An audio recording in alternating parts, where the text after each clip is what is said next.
This is the Manufacturing Automation Podcast.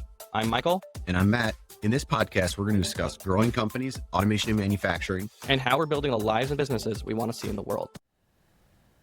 Do you want to kick it off? General feelings of the week? Sure.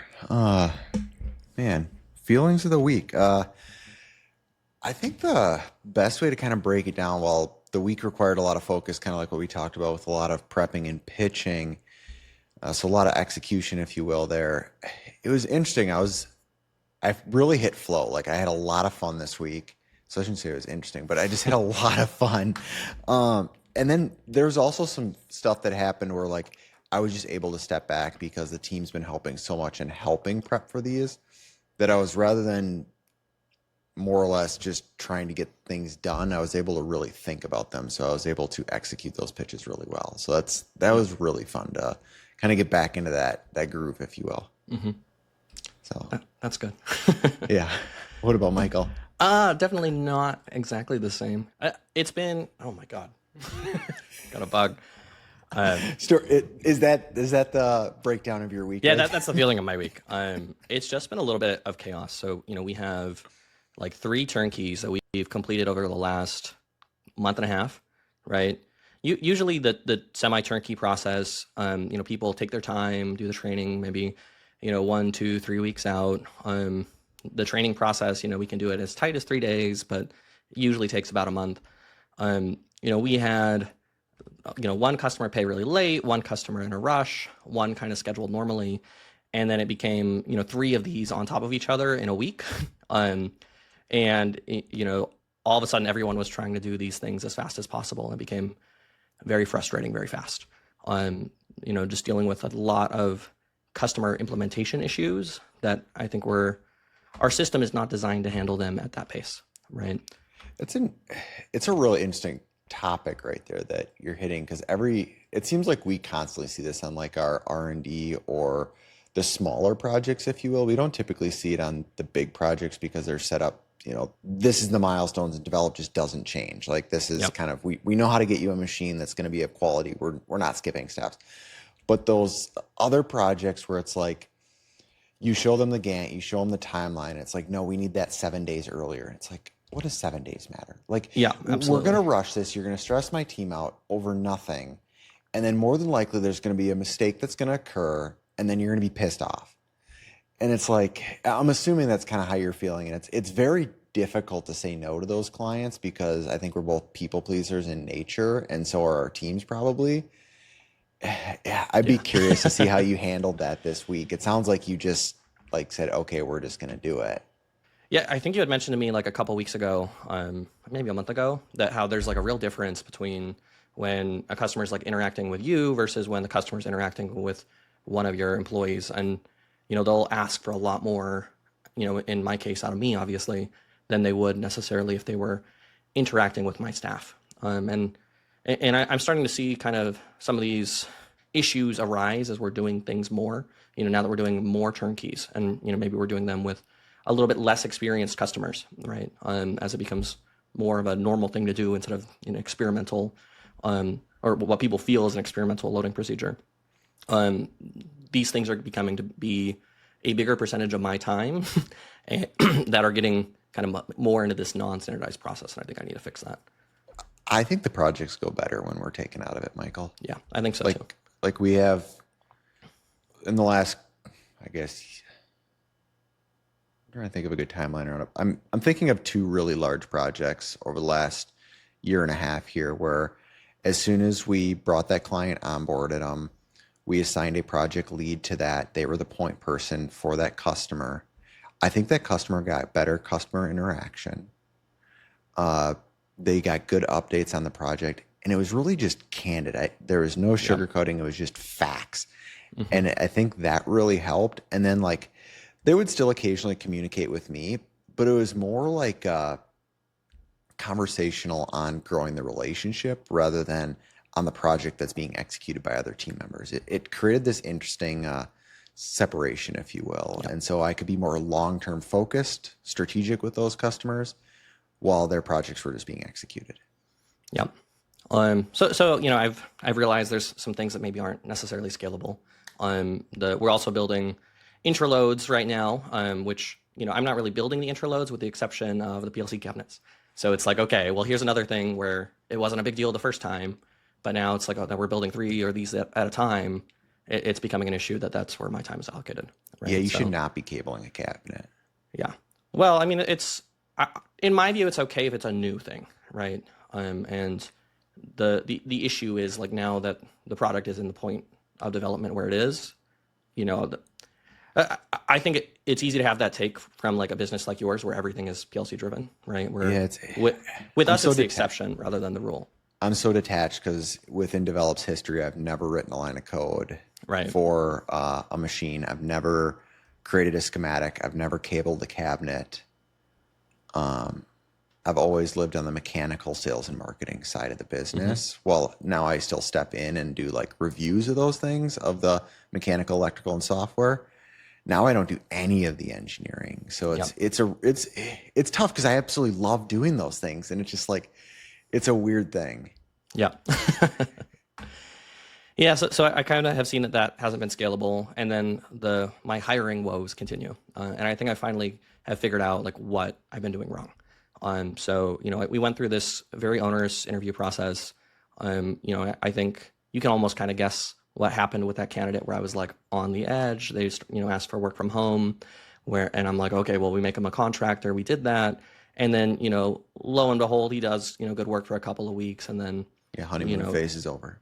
Well, and then he leaves anyways, because he decides, actually, I just want to focus on school. Right. And I'm just like, well. Oh, I didn't realize he was in school. That's a new metric. He was like doing online college on the side or something. I don't know. But regardless, like this is I've found this pattern of me hiring like kind of overqualified people.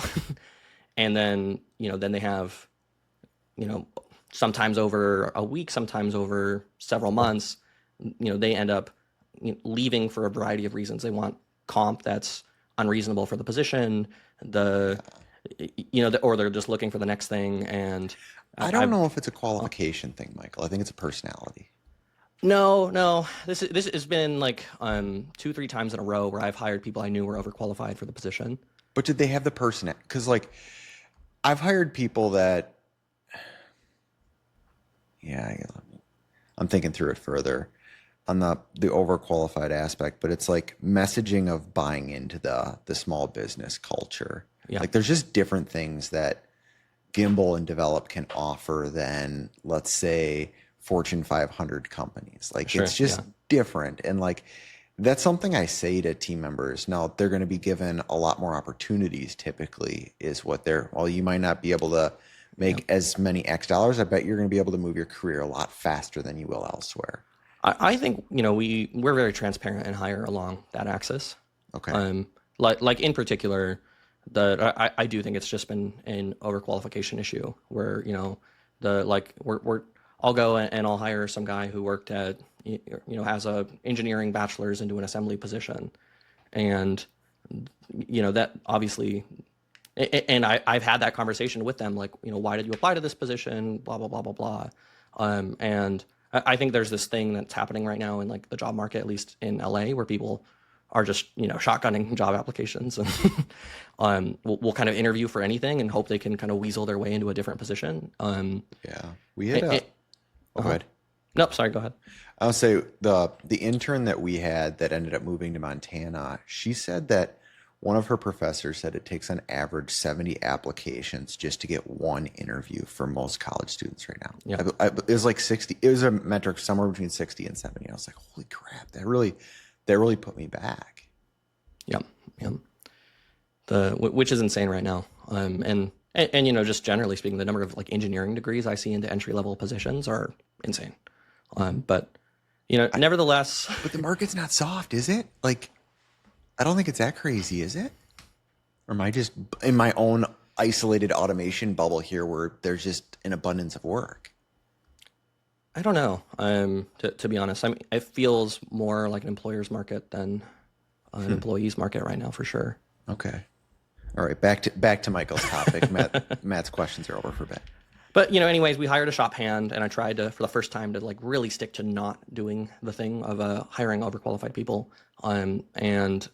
But to be fair, I also had some insight because this person was kind of an engineer, that we put them into an engineering role and immediately took them off of doing the kind of, technical assembly work. And I just realized, oh, wow, we like really need a junior engineer in this position. And, actually we don't need an assembly guy that much, but, if we add a shop hand and, take 50% of this other person's workload. So, I kind of realized that maybe my initial org chart as I had laid it out wasn't great accidentally. But you're saying overqualified, and I heard they were still going to school. To me, that still sounds like a junior engineer or a new Oh, grad. yeah, we're talking about a junior engineer. Like, this is still overqualified for our, most entry-level assembly position, which is what he applied Okay, to. I see what you're Yeah. saying. So it's two different positions is what you're, okay. Yeah. Is what you're talking about. Got it. So I should have been more clear there. But yeah, I mean, it's been a weird week. I'm pretty determined to get this hiring thing sorted out. And I've been doing like a lot of thinking about our business model, which I think we can talk a little bit more about in the later sections. I look forward to it. Okay. Well, sales and marketing then, now that we've got the kind of feelings rolling here. I'll let you go because I've been rambling. Sales and marketing. So I think I touched on how we were using Plod last week, Plod AI. So we've also in the process of the last couple of weeks, like I said, our SOPs, we've been trying to hone in on some ways to kind of get some more momentum. The other one we layered in over the last couple of weeks was Overleaf. I don't know if you've heard of that. I have not, no. It's a software-driven, template-based document creation software. Again, another thing I can't use, but what I'm seeing is great results out of it and speed on our sales side. So we've layered that within ChatGPT for I create documentation, feed that to the engineering team. They then leverage like the OneNote based on what I've gathered from the client, what I had broken that down into machine modules. And then they use that in AI to spin initial drafts and site visit proposals. So when I'm going in, where I used to go into a site visit with no proposals, now I'm going in and reviewing them on the first time. Now, then when I'm there doing the review, I have Plot AI on my chest recording the entire meeting. We then take that entire recording and then overlay that with the initial draft and have AI spin our proposal for Rev 2. And then we follow that up with another meeting after that to do another revision with that client. And it's been really cool to see that SOP come together as a prototype, if you will, over the last 30 days, let's say. Yep. And now we're focusing on, all right, how do we document this to make it not so ad hoc and kind of bouncing around? And then how do we take this into HubSpot, like we talked about, to do all our link tracking is our next step. But really the metric that's cool about it is we've had the goal for Develop to do 52 proposals for the year, which means we needed to have 26 by Q2. Going into Q2, we were 7 short of our 12 goal, if that makes sense, kind of math here. So we're going short. We ended only 2 short, meaning we gained 5 on the momentum. So we're seeing some acceleration here now, which is really cool to see. That's good. Yeah. So yeah, I mean, what does that end up being? We did 18 proposals in the last 3 months. Yeah. You think you're going to hit the goal? For the year? Yeah. I'm hoping we beat it. That's what everybody's wanting to do, is how do we beat it by like 15%? Yeah. You mentioned the Plod transcript, and I have a little story from earlier this week, something that kind of pissed me off with one of our vendors. So, obviously we distribute for like a lot of different work holding companies and this, that, and the other thing. Well, anyways, I talk with one of the VPs at one of these companies, and, we're talking about the margins that we get as a distributor. And, what had happened is we basically agreed on, X percentage on all of it, which was slightly better than our prior percentage prior to this conversation on all of the products. And, then I get an email 2 or 3 days later, and they've only given us that margin on some of the products that we use, not all of them. And of course, the first thing I do is I go to check the Fixer transcript, because I'm like, I know exactly what was said. My notes are abundantly clear. And of course, this person joined the meeting 15 minutes late. So my Fixer bot, wasn't able to get in, and the transcript wasn't there. And I think in that moment, like, yeah, obviously that was very frustrating, but it became to me like extra clear just how, by not having it in this instance when I needed it, how valuable those transcripts can be.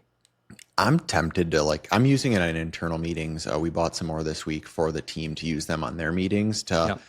track meeting notes and use AI to see things that are recurring. Like, because there's a theme of just saying the same thing sometimes in engineering, like, oh, we want to do this XYZ. We create the Right. list and then it doesn't get done. So then we can see like, all right, we see repetition where to focus. But I'm like leaning towards just recording everything I say. Yeah. Yeah. Absolutely. I don't know. It's a weird thing to kind of go there, but it's like there's been more times where I've had those instances exactly like you're saying, where it's like, am I remembering this correctly? Am I being gaslit? Like, Right. like there's been times where I'm like, am I just going crazy, or is this vendor or XYZ just telling me what they want? And I'm just Right. like, I don't know. Yeah. Absolutely. I just wish I knew the facts. Yeah. So I feel you there. Yeah, that's a really tough position because I hate that. Because then you start second guessing yourself. Like, am I remembering this correctly? Oh, I would second guess myself if I didn't have very detailed notes and if that wasn't like the main topic of the call, right? Like, Yeah, that's really shitty. Stuff happens, and if their margin structure didn't support what he said on the thing, fine, but just like say that, Yeah, say it to your face. But anyways, we'll move on from Okay. back into sales. Anything else you want to talk about? In I sales have and another marketing? topic, but let's hear something from you before I go on for more sales and marketing.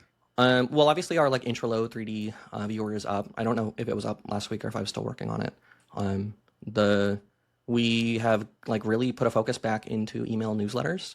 And man, every time we do, I'm just blown away with how well they work. I think we book like 2 or 3 Intraload demo calls out of one newsletter, right? And at about How many people are on that newsletter? Like, how many does it go up to? 25,000. Oh, holy crap! I didn't realize you had that big of an email list. Well, these are like paid subscriptions that you like basically send it through, right? Okay, so like an Apollo list you bought or something like that. No, it's one of the ones associated with like a trade show. So this is like an IMTS list. Yeah. Yeah, okay. So you pay a monthly fee to be able to send stuff. It actually hides their emails from you, but you get to be able to send these things out, and then that's inbound. And That's cool. obviously, assuming we hold that 33% close rate, I mean, getting 3 of these meetings booked for one email is a huge win. How much does that cost you? It's like $3,000 a year or something. Do you mind sharing who that is with, or maybe that's something you want to say offline? I can show you the details offline. Yeah, I'm gonna put a note around that because that's intriguing. But so we did that. But I guess sales and marketing as well. I really dove into with the aid of ChatGPT, seeing just how not great some of our SEO has been. I thought specifically about the Intraload product because it's kind of where I see the business going right now. Looking at the SEO, seeing how much room for improvement it has. Also just simple things like if I Google Haas UMC pallet pool, like I want to be there, right? And we're not currently. Obviously, we revamped a couple of those meta ads, which I don't know about if you've seen them 100 times now, but I'm already starting to get complaints again about it just pounding. I haven't seen them as much as last time. I've also been spending less time on social, so that could potentially be part of it. So just like a lot of I think small improvements here and there. I think I need to dial back on some of the Google ads and kind of reallocate and create fresh, specifically Google keyword searches around CNC turnkeys and Intraload, and really tone back, I think, a lot of the random ones going over, things like vices or spindle grippers or what have you. Yeah, so you're talking about what's called long tail keywords is what you're going to want to be focusing on. Short tail is like vice, those kind of top. There's a lot of volume to them, really low value, if you will, because the percentage of people that are looking for exactly what you sell is low. But if you're like getting into those long tail keywords, those are very specific to your business. Well, yeah, and to be more specific, there's kind of 2 things with like SEO for us. There's, obviously paid search versus the organic. We're now going through like kind of systematic process of fixing the organic, making more, blogs that target certain keywords that are associated with the things that we want to capture people searching, versus I think what we can get an immediate effect from is one of the things on my to-do list is to make like long tail search advertising to make, put that stuff into Google. Sorry, I'm not very eloquent today. I'm kind of tired. No, that makes a lot of sense though. seems like it would be a solid strategy.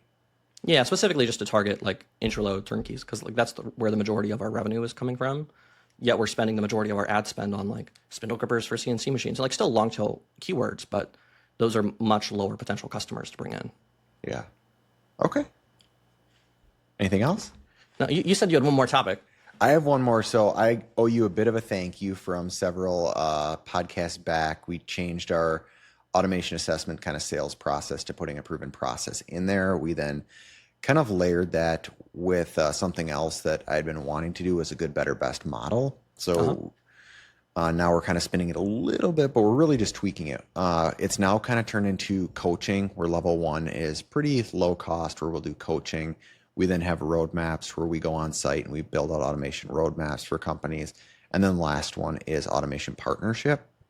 And since May, we're going to have onboarded here 2 automation partners, is what it looks like. One just signed on this week. We're signing one next week based on what I just got for verbal. And I think a lot of it's just based on splitting that up into multiple different things like we talked about, showing them the proven process, but then also having this good, better, best with that partnership. But what's interesting is seeing that they're leaning towards the partnership where they're long-term relationships. So thank you is what I wanted to say. I'm glad that those changes have worked out on the automation assessment side. It might be some really good relationships for develop by spinning it that way, because we're going to be going in now because they're large corporations. I believe both into the billions. I should look at what their their revenue is. But they have a very specific part of their business where they want to spin a new product, do a new service, and they want to look at it from automation lens first. And so I'm being brought in as really an expert on that, along with our team, to help them scope R&D of their product, look at how their manufacturing is going to be set up, and then we're going to be first in line to bid and build these projects. That's really cool. Really, they're looking like $2 million and on up for multiple machines.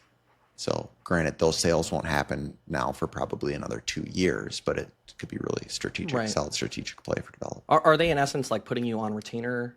Yes. Gotcha. That's exactly what it is. The project ends up being, it's $12,500 onboarding is what we did with each of them. And then it's $8,200 per month for the next 6 months to really dig into and scope this stuff out. The end of 6 months, the one I believe is going to have a scoped out machine. It'll be go to build. And then the other one is going to be kind of TBD based on some R&D. Yeah. Sounds like a good model. Yeah, I'm really excited about it. It's funny how it develops kind of come full circle, is because we started off really loving product development, swung heavy into machine design, and then the long-term vision being how do we design the products and the equipment that it gets manufactured on. Right. And so we might only be a couple years away if things keep playing this way. I'm just really jacked. Yeah, that's awesome. So again, thank you very much, because that put a few things into place since May. But that kind of makes me think about, and I didn't really know where to talk about this, so I guess now is as good a time as ever. But I've been thinking a little bit about our business model, specifically with like the amount of work and challenges that go into like different types of sales. Obviously someone, buys a spindle gripper, we make a gripper, we send it to them. Perfect. Right. The same with a vise or any individual product. And then kind of historically our like bread and butter thing has been the semi-turnkey with a, grip flip grip module, kind of basically get someone a almost turnkey process for a production part on a 3-axis machine. And those are definitely better, but it does make it a somewhat service-oriented business. We have, I think, 3 turnkeys that I'm kind of hectically in the middle of training, and 2 of them are going really smoothly. And then this one Fanic machine had just a bunch of weird parameters that Methods had put on it. It's a brand new machine, and which has just been acting super unpredictably, and has created a ton of engineering work in trying to resolve these problems that essentially, some applications engineer at Methods before the machine shipped did a bunch of weird stuff to the parameters, right? And that's just eaten up a ton of time. So, and all of these are $20,000 to $30,000 deals, right? So sometimes they go really smoothly, and then 15% of the time there's just thing after thing after thing that we have to address, and we want to do it quickly so that the customer's happy, right? Yeah. So I've been thinking a little bit about those outlier scenarios, and kind of in the meantime, I've been noticing a trend that we've been quoting larger and larger semi-turnkeys, where they're a lot of the time scoping out of these $20,000 to $30,000 projects and becoming $50,000, $60,000, $70,000 projects, right? Mission creep never happens. Yeah. And they'll have like 7 different part numbers, and we got to add a PLC to the thing, and Do you ever talk them out of stuff though when you're going through that? All like the time. Okay, All I the want to say like there's a lot of times where I'm like, can you please send me a Pareto chart or show me your how many of each are you making? I mean, sometimes because we like ROI guarantee the semi-turnkeys, we just tell people like, we're not going to build that for you with an ROI guarantee because you're not. This isn't going to ROI, right? Like sometimes when I hear, like especially like a small shop who wants to automate, and they tell me the variance of their parts and the number of parts, I just tell them like, you can't automate this profitably with a level of complexity here. But anyways, no, I get it. Yeah. Good. Scoping those out has become like a lot of effort on these projects, right? And before I didn't really have a comparison point in the business, but now I have the intraload system where depending on the number of pallets, that can be $40,000 to $70,000, right, depending on how they spec it. And I'm seeing just how much of a delta there is in the amount of work there is to close these deals, the amount of scoping. Can you put any of the scoping back onto your clients? Like any vetting, or like we've done that with like our type form, it's called on our website, where like we send people there where I'm like, I'm really not sure. They fill that out, right, and I can get an idea of their business, their mindset. And then I can, if they're not right for automation, I can send them a bunch of educational content so they at least don't feel dismissed. Like I want to still help educate them and get them ready for it. But at the end of the day, you need to protect your time. Right. And I guess kind of where I'm going with this is like, I'm looking at this saying, have I been making the right move by continuing to push down the semi-turnkey route while going up market? Like I think I've been making the right business move by moving to bigger, more up-market transactions, right?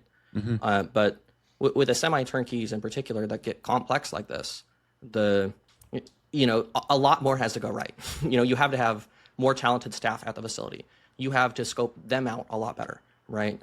You have to really map out how much time the project is going to take. And I'm just starting to look at this now like, wow, I can put in, 15 of our company's engineering hours and a bunch of work into selling this custom thing.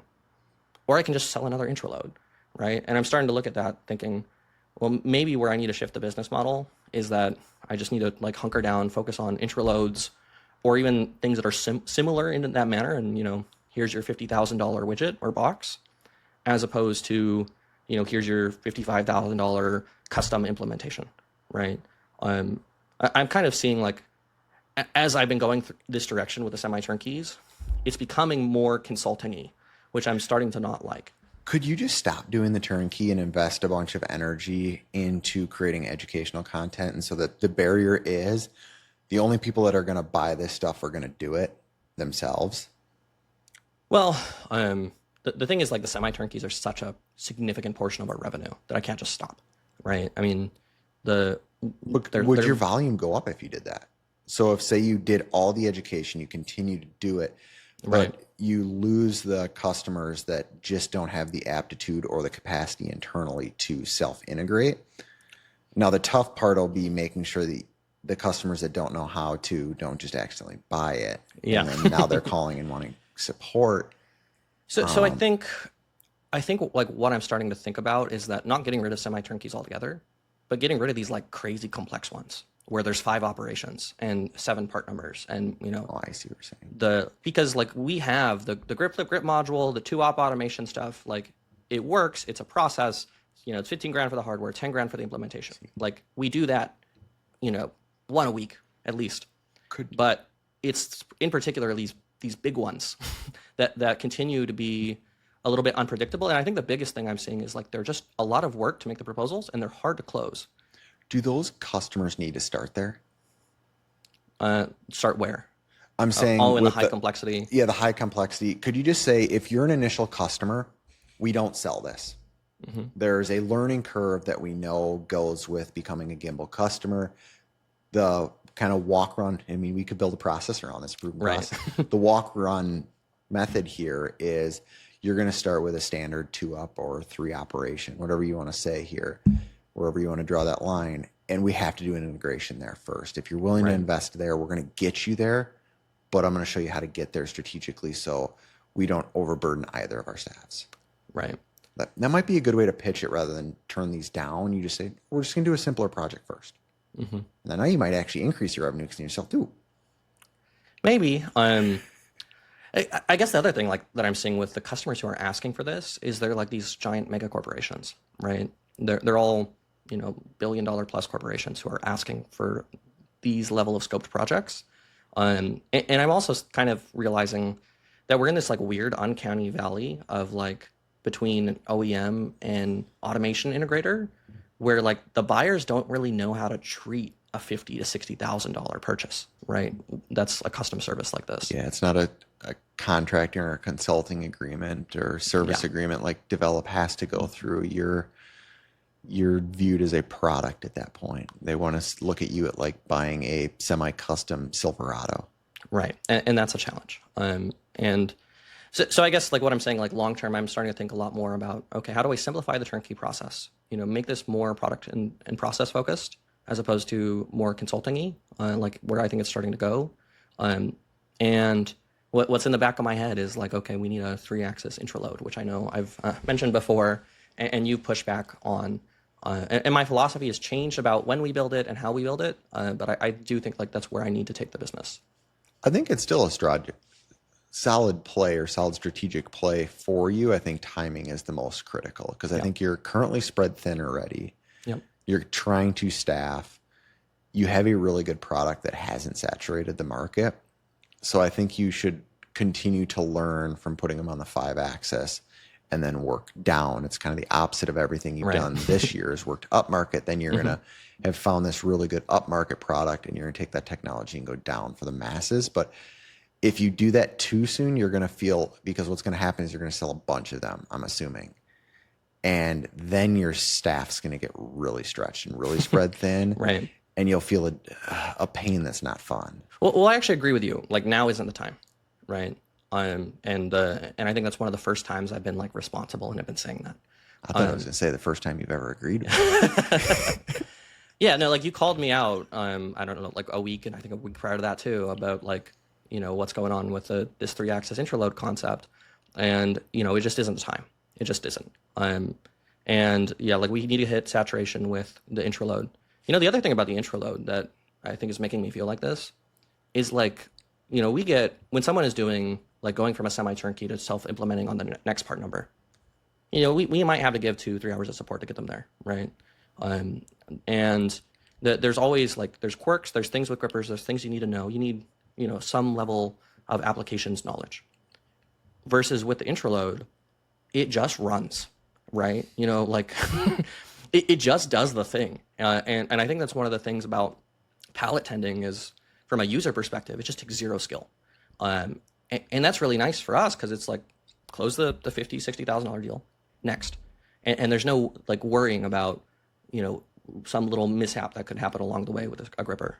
I think it's an interesting sweet spot, that price point you found too, because it's still less than half the cost of most NCs. It is half of what a robot costs. And I agree with you that integrating machine tending on an NC shouldn't cost the same as the NC. That just doesn't math to me, especially like the robot tending. But we can both rant about that. We've done it a couple times. But it's really interesting you found this Aroa Lite, if you will, system that is a fraction of the cost of the machine that now makes it possible for the Haas, the Fanuc, and the Brother style machines. It's really cool on that area. And then it's easier to do versus, like you said, your original product. Yeah. I don't know. I'm excited for you. I love the intraload. And I talked a lot about, I think a couple of weeks ago, like this 3-axis intraload concept. And I basically thrown that out the window and have said, okay, what we're going to build is we're going to build one of these like rotary. Have you seen like the rotary ones that it's just a single table that rotates with like 8-10 pallets? Oh, that'd be and perfect. a single arm that drops it off. Like, oh no, we should just build that and just make it $50,000. When you get to rotary specking, please give our team a call. We've done a decent amount of rotaries for you, and we can tell you which ones to and not to buy. long story short, just spend the money on some premium rotaries. It saving a few bucks just creates future pains. Yeah. On those. Yeah. Even if it's only like they both seem industrial, it's like there is some clear winners in the market space. Okay. Yeah. So I'll let you know when we get there. Yeah. We'll show you some brands in several months when you get there. Yeah. Hopefully several months. You'll make sure it's several months. But I'm just realizing like, hey, I just need, like, this is a nice place to be in the market. It works really well. It's pretty profitable. There's no one really competing with us. And it's just easy. And I think that I want to get our turnkey side simplified and do contain projects that we know profit. And then the way I want to move up market is with essentially, boxes that cost X dollars that do the thing, that there's no risk of a customer crashing or, implementation problems down the road. Sounds good to me. Cool. I just wanted to sanity check it all, because whenever there's like a big change that you have in your head, it's easy to get to sell yourself, right? Yeah, definitely don't ask ChatGPT without tell me where I'm wrong, because they'll just agree with you. Yeah, I think you're looking at it correctly. I think you still need to solve your staffing team challenges, get those positions filled, get some stuff off your plate so you can step back and really strategize on that. Yeah, for sure. So our engineering, as always, nothing too crazy over here at Develop. We're just kind of trucking along, developing our machines. We got our 1701 stage 2 is done, which is exciting. So what that was is buttoning up a lot of our part place or palletization software. I think I've talked about that a decent amount for our industrial side of robotics. So now, rather than being pallet specific, our part placer software allows us to build pallets really quickly at the HMI for the customers, for industrial robots. And now that's getting layered in with RoboGuide, so we can do higher speeds around certain things. But then we've got some projects that will hopefully be starting here shortly that's going to require some very tight coupling of robotics and working with inside of each other's working envelopes at high speeds. So it's like a trade show demo. Yeah, synchronization will be very critical, or we'll be crashing to $30,000 Fanuc robots very quickly. How do you guys use, like, I forget the softwares, but like the robot simulation softwares at all? That's what the RoboGuide is. Yeah. Okay. So our team's starting to get really proficient at using that for simulating everything from the CAD that we've laid out for the machines prior to going to the floor is kind of the next phase. We're like, traditionally, we've just been doing one robot cell, simple pick, place, move here. Well, they might have been going really fast. The risks were pretty low. Now we're getting into some more complex stuff, and I really hope I can share some of this on YouTube coming up in the next year here, but we'll see what the customer agrees to on those. Trying to think of the other thing, the 1701, the ECO that kind of was going around that.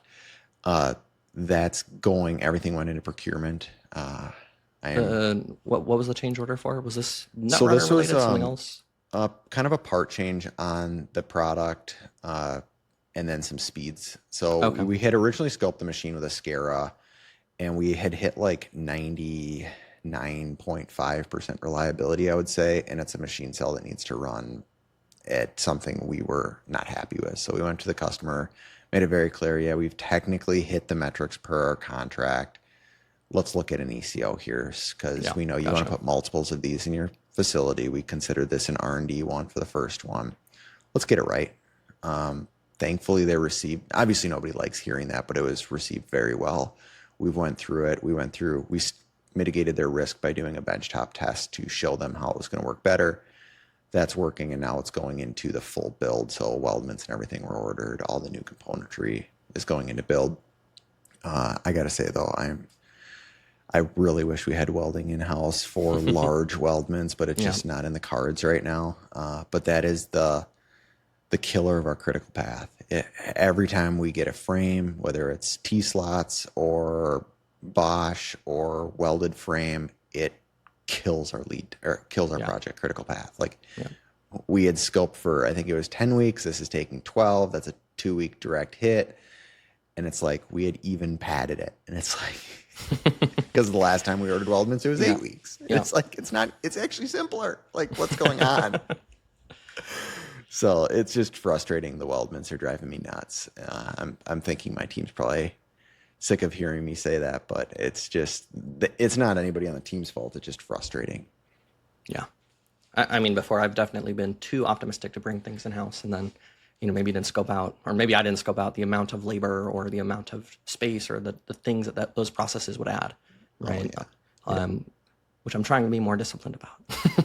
Yeah, we do like TIG welding, so like simple sheet metal, and then like modifications to stuff like that. We just have to do in house because that's little things unplanned that could be really bad for critical paths. But yeah, welding out frames is one of those where I think it's just going to have to in the next couple of years, but it's going to be like very strategic timing because we just don't have the space in our current facility.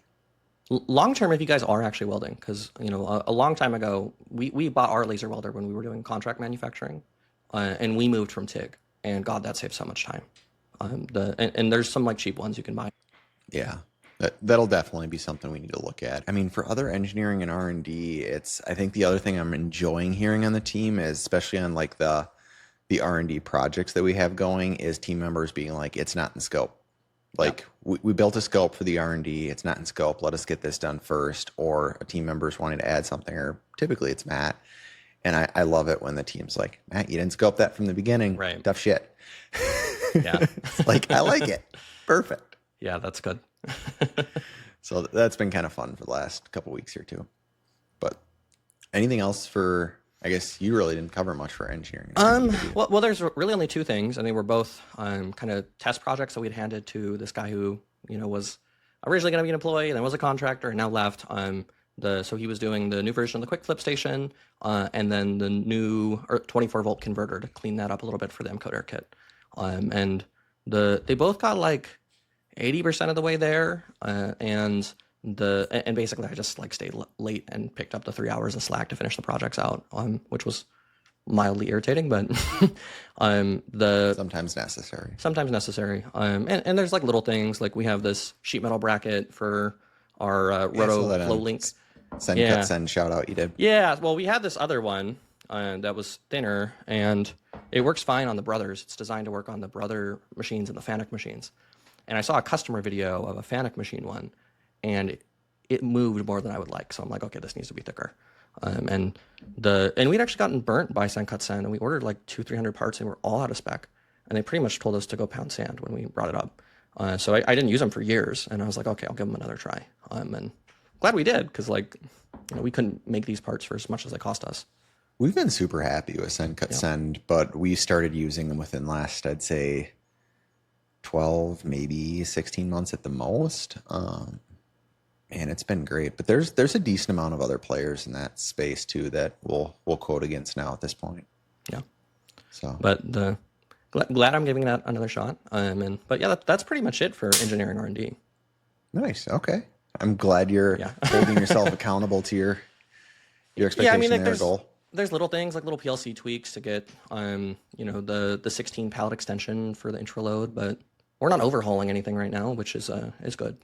Yeah, you're tuning. I think that's a little bit different than R&D. You're tuning what you have. Mm-hmm. So that makes a lot of sense. Yeah, and I think the biggest thing, and I think you know this already, and I need to kind of absorb it, is that I need to focus on sales, marketing, and like you said, product saturation. And generally speaking, too, I want to push the business. Even before I go and build a rotary pallet changer or whatever.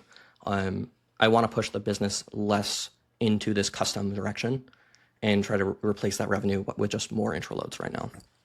To help hold yourself accountable, there are things that we're starting to do is create what's called a trigger event. Mm-hmm. So say you can't do that R&D until you reach a milestone within your business. Yep. And then that's the trigger event to do that. Or you create X revenue or sales leads, and then you hire a salesperson. Like those are things that we're looking into. I think it's good because it's all too easy to move the target, change the expectations. And I think we're probably both good at always kind of moving that target to something that's more than that's also demotivating to our team at times when, yes, we're looking at like, where can this business go? Where can it go? And it's like, we just keep going past these wins where we need to celebrate those. Mm-hmm. Yeah. So it might be a fun one for you to try and figure out how to find what that trigger event is. Yeah. Oh, I guess another kind of engineering R&D thing that I did that I think was a good exercise in discipline. We had like done most of the design work to do the intro load on two DN Solutions machines. And what was that? Doosan. Yeah. Oh, 2DN. That's not what I heard. Tube for some reason. Yeah, like the Doosan DVF 4 and 5000 / DN Solutions now, because that's an even worse name. But and I just decided, no, we're not going to do that. Like there's so many hosses in the market that I think that's something that we try to do. Maybe not at all, but definitely not now. Create a list. The trigger could be, we had 10 requests for it. Right. Once you have 10 of them, you call all 10 of them back and say, hey, I've got 10 of you that are interested in this. If 8 of you are willing to do this, I'll do it. Yeah. I mean, I just think there's enough of a UMC 500, 750, 1000 market I agree with you. That I can just continue pushing there. And to be honest, those machines are so well suited for the kinematics, and not a lot of other machines are, that I'd almost, there's a lot of like interplaying things. Like the sheet metal has to be in the right place. There has to be enough room between the sheet metal and the head. It has to be a moving head style machine. And, it's kind of like the stars have to align a little bit for the kinematics to be easy to make an intro load on.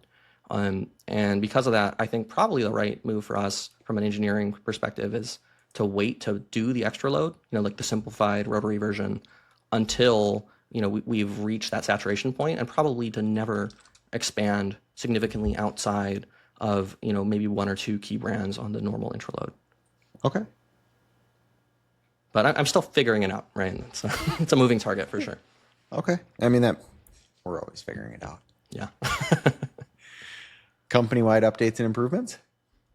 I'll let you start. I've been rambling on. Mine has been a lot on the sales side. I know I keep going back to that, but if I look, I actually did a little bit of an audit this morning on my time since the beginning of the year, and it's been like 50 to 60+% of my time has just been in sales. And that doesn't even account for the trade shows that we exhibited at, because I count that as marketing. Right. Gotcha. So I'm definitely over 60% of my time just towards sales. And it's figuring out how we get these SOPs, because I don't know if we necessarily need to hire quite yet. I think it's going to be coming here for more sales support, but I think there's still a lot of AI we can leverage in here, button up our SOPs here, and really just make sure we're got that tuned in. So that's one portion of it, but I talked about a lot of that earlier on. I think the other one that's really cool to see is we tried over the last 30 days here is we booked July out light for all the team members, and then they get to see their next 2 months of tasks.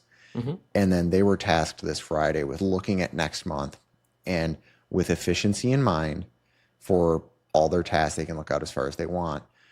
What could they pull forward to be as efficient as possible, or move around slightly, right? Because they get some flexibility. You can always pull stuff forward. There's no questions asked. Look at it as efficiently as you can. And so I'm excited for next week when the teams, because they did this as departments, how the kind of department or a group can do that. I'm excited to see what everybody kind of comes with of what they were able to pull forward. Yeah. So that's awesome. Kind of a fun improvement that we've never done at Develop, where it's always been execution. This is what we need to get done this month. And it's like, we've hit a point where it's like, hey, we're going to book everybody a little, or not everybody. There's a couple that were a little tight, but. Well, like all of these lean books or TPS or whatever, one common theme I've seen is they all build in time that's dedicated to the continuous improvements, right? And I think giving employees more agency to do that, and the more structured they're, almost the better. The better things can get faster. And that's actually a lot of the 20% is turning into pulling CIs forward. So that's actually a good insight you brought there. Yeah. For us on continuous improvements, the team keeps asking for like a proper fixture setup table. Now that we're building like more the intro loads, just having something to clamp everything together is a big deal on the shop floor. We also had some like production issues where, we have like one of the really nice, like $7,000 pneumatic tapping arms, it just eats air for breakfast, to the point that it's like throwing low air alarms on other machines when, we have a 15 CFM compressor, like it shouldn't be happening. So we bought an electric one for $1,500 off Amazon, that is servo driven, so little stuff like that, so we're not hurting production. What air compressor do you run? Oh, that's kind of a sore spot right now. I've had really bad luck with compressors. We started with Quincy. The first compressor ever I got was a Quincy, and it arrived. It arrived. It looked okay in the crate, right? But when we got it, it turns out that it had tipped on its side, had a bunch of stuff broken. We had to fight with Quincy and the shipping company. Eventually, we get this one replaced. It also showed up broken, and we got. But that was what size? What size was it? One of the 5 horsepower, like 80 gallons. Yeah. Yeah. So we got the second one of those. QGS5. Yeah. Yeah. And it ran perfectly, like the blue one. Yeah. And then at one point, I'm like, we're gonna get a rotary screw. So we bought a rotary screw Ingersoll Rand, which made tons more air than it was rated to make. It worked very well. But then things started going wrong with it.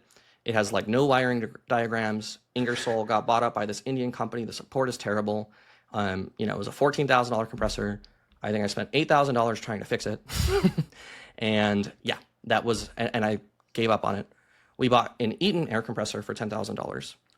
And it's been great, other than it's always made like less than a third of its rated CFM. A third? A third, yeah. And we just got on the phone last week because it started to become an issue now that everything's kind of merging into the one bigger space. Because, the good thing is the CNC machines themselves don't eat that much air. So it didn't really matter. We never fixed it. It turns out they didn't configure the PLC correctly on this compressor we've had for 2 years now. So it's been making way less air than it should. Also, the fan hasn't been turning on. So like they helped us on the phone get it to actually run at its rated speed. It's running now as a fixed speed and not a variable speed. And the fan isn't working properly, so we're putting like fans on top of it.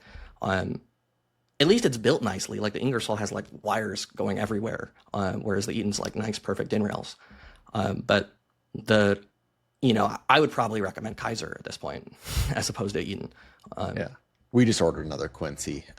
We've had a Quincy 7.5 horsepower for the last 5 years. Is it the like single or 2-stage thud or?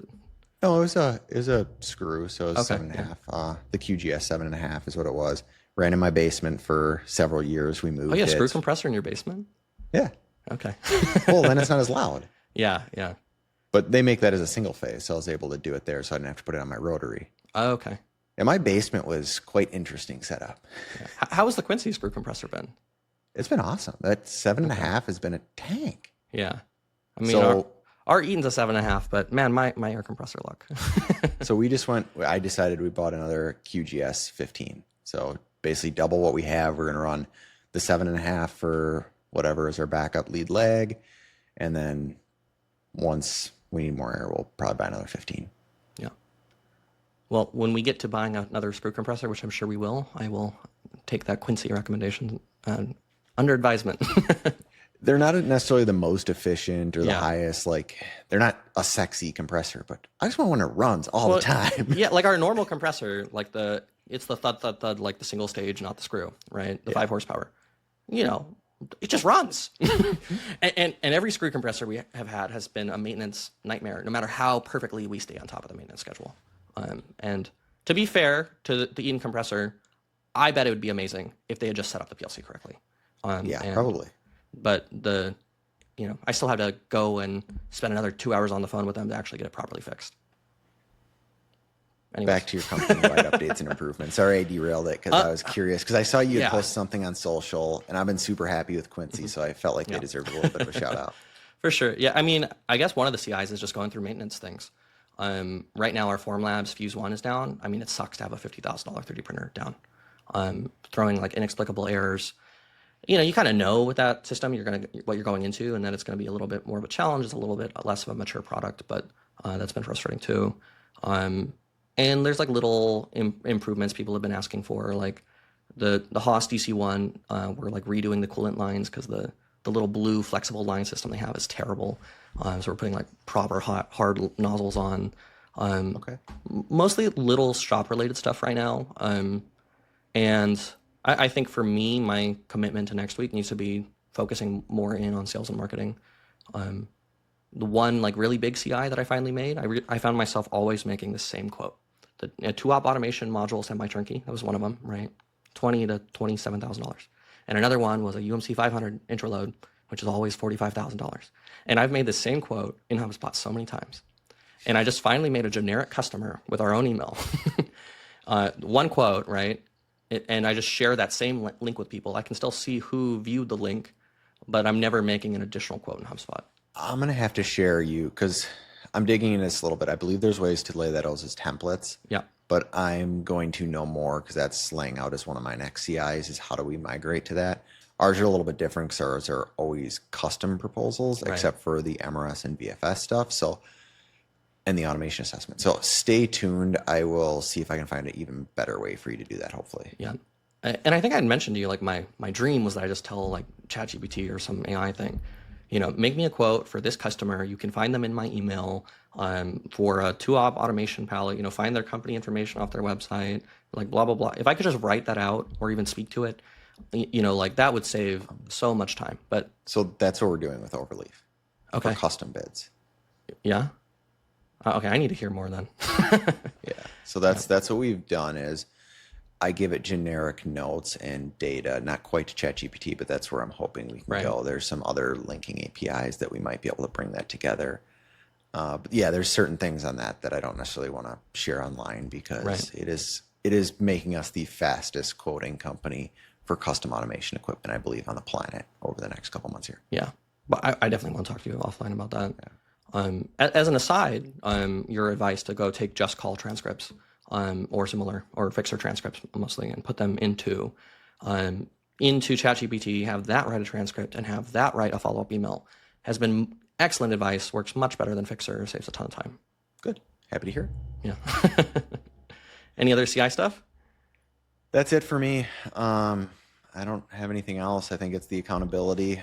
For me, it was prep and pitch. I had a blast doing it.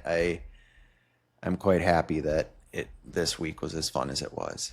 Okay, so yeah, I was right in that I didn't totally understand what an agent was, but I guess it was just to start playing with ChatGPT was my intent when I said that, and doing something actionable. And that actionable thing was to start to fix the SEO optimization.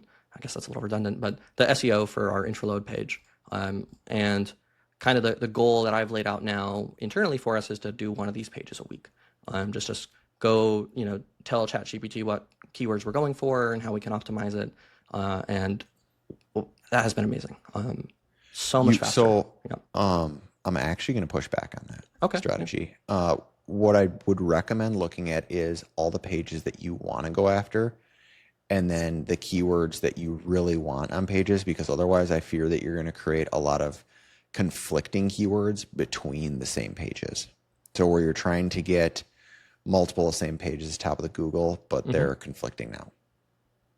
So I would probably build like a little bit of a strategy, maybe specific to your family. So look at the intraload, all the pages for intraload. So I guess specific. what I mean, that makes a ton of sense. But I mean, really where we're focusing is on like the main, kind of mini landing pages. There's a name for that. If that's what you're doing, you're not getting into the children pages. No, so like it's not on individual product pages. Like we're doing some minor optimization there, but it's mostly like the intraload page, the turnkeys page, the page with all the grippers, the page with all devices. That's where we're working. You should be fine then. Yeah. But that's good feedback there. Yeah, that's how we typically, so we always have Excel spreadsheets that carry all the keywords forward when we're building out a page, and we're very strategic about it at this point. Cool. Well, we'll high five on the accountability items. What's yours for next week? Woo! Digital five. I wanna lay out my sales SOW. Gotcha. Is really what I want to do next. Can you explain what that means to me? Yeah. So we have a lot of things we want to do. I'm actually going to type this out. What it means is we've got from initial qualified lead at a trade show, what happens there to close of sale. Yeah. We've been testing a lot of things that work. We have something that does work. We now need to document all of that, and we need to formalize that entire flow. So as we onboard somebody else or bring somebody else into sales, they can do it. This is going to be rolling through. We've got a couple CIs related to it that we just need to tweak and tune the system. And that's going to be happening at our next 2 trade shows, MD&M and EATS. We're doing back-to-back weeks. Me and the same 2 guys were doing back-to-back trade shows just so we can, the reason we did it is so we could leverage MD&M, which is a shorter 2-day show, to tune our process, go to EATS and really leverage it and make sure it's working. Yeah. Hey, what was that trade show you recommended that we go to in February? I forgot the name. Task. TASC. Is that it? That doesn't sound right. TSC. I remember a different name. I feel like that would have been it. Okay. Might I'll have look to at that one listen too.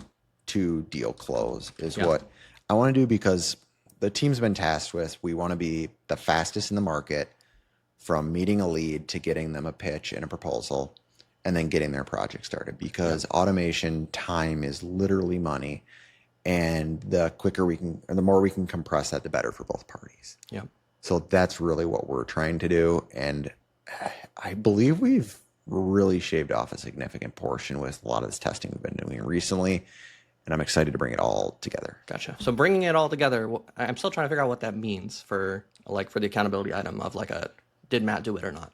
So it's creating the task, the statement of work of the remaining lingering items and the expectation of what the team members need to do. Because I can't do most of this software writing that we're going to do for it, because we're literally creating some internal programs to make this pull some softwares together.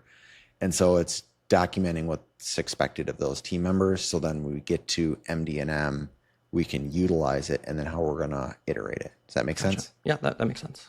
I think. I think I'd have to know more about your sales process, but it's enough for me to write in my notepad and ask you about next week. Yeah, I can tell you a little bit more offline. Okay, for sure. I'm really excited about this because it's saved me a pile of time. For me, I think it has to be something marketing related. I kind of already did the ads. There's so many things we need to do, but I'm trying to dial it down into the most important thing. Well, I think you figured out that you needed the agent. I think you need to build one out for your fixer, and then you do the same thing for SEO. Okay. I'm actually going to go a little tangential. The thing I think I need to commit to doing this week is to make a basic intro load YouTube video. Because I think that's one of the things that's just the lack of a professional end-to-end explanation of how the product works, what it does. Sure, there's short videos, but something well packaged that can go on YouTube, that can be there on the page. I think that's our biggest bottleneck right now to closing more of these deals. Have you done a decent amount of YouTube stuff like that? Yeah, we did a bunch a year and a half ago, and it all has worked super well and paid dividends. It's just I haven't revisited it and done it again. From my experience shooting such videos, this week should be focused on the script and shot list. Yep. And tuning that, and then next week shooting and editing it.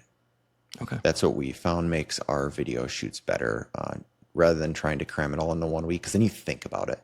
Right. If it's this week's focused on scripting and what shots I need to make and the list of what that's going to look like, and I was constantly just changing that throughout that week prior. Okay. I'll make the minimum a script and an outline, and I'll make my stretch goal to have filmed something. I like that idea a lot. Okay.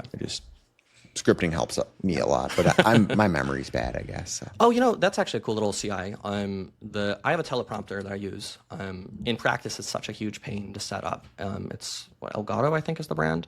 It's really nice, but hooking it up to a computer, going through all the steps is a huge pain. I spent $600 on these glasses. They're the Even Reality G1s. I've seen those. Yeah. You're happy with them? Well, they haven't come yet. They have a 3-week lead time. But the big thing is the teleprompter. It's an app on your phone. You just paste the text there, and it listens to you and it scrolls automatically. And my gosh. And I'm I don't care if I have kind of dorky looking glasses on in the video. They don't look that bad. And if that lets me create these scripted things faster with less setup and less friction, that's a huge win. That's cool. Yeah. Please let me know how that goes. Yeah, I will in 2 to 3 weeks when they come from China. Oh, they're just listening to everything. Oh yeah, I'm sure. Yeah. But you know what? I use the Ray-Ban glasses. I'm sure they're data scraping everything there too. And but it's just so convenient, and taking away that friction to be able to put out more social content or more SOPs or send videos to customers is so powerful. For sure. Cool. Cool. I guess we still got to kind of figure out what we're going to do with the question thing. We got to put a system there, but do you want to just do a personal thing to close out the podcast? I think we can close it out there. We're pretty long. I did have one person reach out, say they're really enjoying listening to us. So that was really good. I'm happy to get. I had a couple actually on feedback, LinkedIn over the last week. Yeah. Yeah. It's fun to see that. I wasn't really sure where this podcast would go or what would happen, but I'm happy to see that people are getting something out of it. I think I've gotten a couple of leads out of it too. So specifically over the last 2-3 weeks, it is kind of a snowball effect over time, huh? Yeah. So cool. Well, we'll close it out there. Don't forget to like and comment, subscribe. Share it with a friend. Give us a 5-star review. We'll wrap there. Sounds good. Thanks, Michael. Thank you so much for listening to Matt and I's conversation this week on the Manufacturing Automation Podcast. If you like the podcast, please share it with a friend or give us a 5-star review on Spotify or Apple Podcasts. We'll be back next week to continue sharing our respective journeys in life, business, and industrial automation. Thanks so much.